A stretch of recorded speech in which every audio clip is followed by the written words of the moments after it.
crazy, go crazy, crazy, no crazy, no crazy, Hi, I'm Weekly Ronin, and today I'd like to talk to you about Bleach Episode 8. Not gonna lie, this was probably my least favorite episode of the season. I know, my favorite parts finally get cut, and all of a sudden it's a problem. We'll talk about that. I have so much more to say about these episodes than I think I do, but I don't realize that until I'm editing. I guess I noticed that earlier this week since there was a lot I didn't like. There are about 6.5 scenes in this episode, so let's talk about them. This episode covers chapters 515 through 519 and takes its title from 515. We start the episode with Squad 4, who are finally allowed to come out and clean up the mess made by the Stern Ritter. I like how they were able to combine these two panels here. Sort of a duh moment, but still neat. Isane looks great, by the way. Her design was always a good fit for Kubo's art style, but she's even cleaner in the more modernized version. Moving on to Ichigo and Rukia, there's no mention of the Reishi spiritual pressure transfer, though Hirako still mentions that Rukia and Byakuya had surgery. Ichigo doesn't make his cartoonish face when Rukia starts talking to him, but we get plenty of reactions out of him this episode, so it's fine. Though the most important one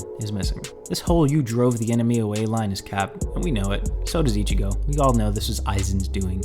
But I can't blame Hirako since he was running laps around here at the time. They messed up this guy's haircut? Oh my god, dude. In all seriousness though, moving on to the morning scene, the only change bothering me in this moment is the fact they didn't transition from the Squad 1 symbol to Yamamoto's sword. It would have been nice to show how shattered the squad is by moving from the solid number to the broken Zanpakuto, but that's just me. The reactions from the captains here also just sit better in the manga version. You can feel their mourning interrupted by this messenger's arrival since you can still see their faces in the peripheral. The anime kinda just feels like it barely has enough time to present who's in the room, though that's just a benefit of the medium, not a better or worse thing. Komamura barking at Soifone, however, is missed. The panels in this scene feel more like she's taken aback by his outrage, but that doesn't mean it's worse. Soifone looks more distraught and in mourning in the anime, so it kinda balances out. There's really no reason for me to want this panel other than the fact that I like it. As for upsides, this shot of Shunsui is one of the panels I didn't realize I wanted to see animated. It looks great and we get a glimpse of his future head captain's seriousness here. You can tell he's trying to put his best Yamamoto face on, but again, having this shot of the captains reacting to each other would have been nice. Instead, we get another moon shot, plenty of those in the season, and for different reasons too. We got moons for every occasion here, but I assume all of them are meant to represent Ichigo in some way. Speaking of, he finally makes his way to Mayuri, and this is where the cut content really hurt me. The fact we didn't go over each individual example of broken Bankai in this scene was kinda heartbreaking. Mayuri revealing to Ichigo that Ikkaku has a Bankai and it's much weaker now was one thing, but I didn't expect the bombshell about Zabimaru's blade still being broken to be cut out. I feel like that was necessary for this scene. I'm holding out hope that we get an extra scene in the second half of the season where the lieutenants get a moment to show off their Bankai in a similar fashion to the Kyoto school from the JJK Zero movie. And that's not even all the letdowns this scene. Buff Kon being cut is so wild to me that I felt like it was referenced somehow. The door opens and there's a long enough silence for me to assume that this was Kubo taking his time to consider whether or not to cut him out. Mayuri invites Ichigo to witness the Squad Zero entrance, which is just as cool and goofy as it was in the original. The entrance is a lot more friendly here, all things considered. It feels like old Bleach. I like Unohana's reaction to realizing her duty during the break. She feels a lot more pain in the manga, but looks a lot more like she's ready to return to her old self in the anime. The head shape though? Weird. As for which I prefer, you can probably guess by now.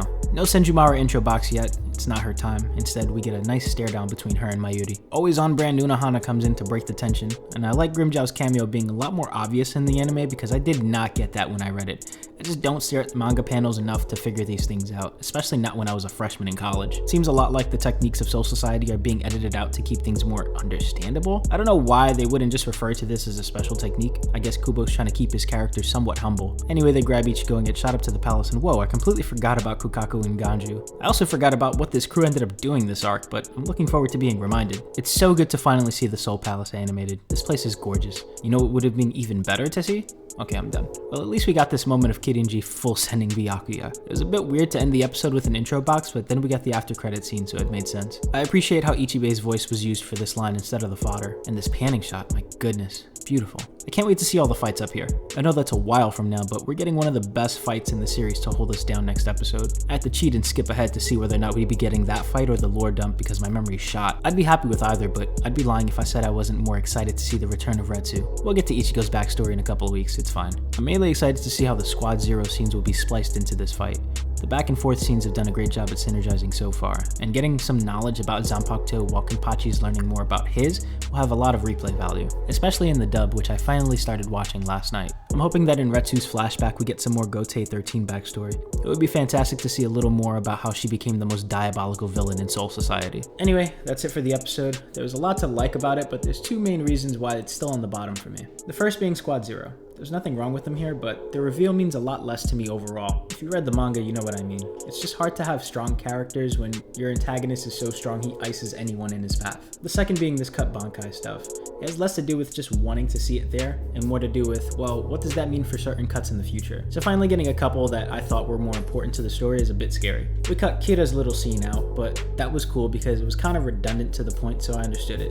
And then we cut Byakuya's speech out during Sasakibe's funeral, but the point of that scene I felt like was kind of utilized during Yamamoto's fights later on, so I understood that as well. But now we're cutting whole reveals about Zanpakuto right before we get to the Zanpakuto guy, so I'm not too sure how I feel about it. I don't think this one will be rehashed later on because Mayuri still gets his point across just fine, so I feel like it was less cut for time and more so because these characters don't really mean much to a newer audience. Nothing wrong with that though, we still have the manga. It just makes me wonder what other details we'll be leaving out in the anime. I can't wait to rewatch this dubbed and see if there's some type of compromise or some other slip-in detail. Anyway, I hope you enjoyed this episode and I hope this review was somewhat useful to you.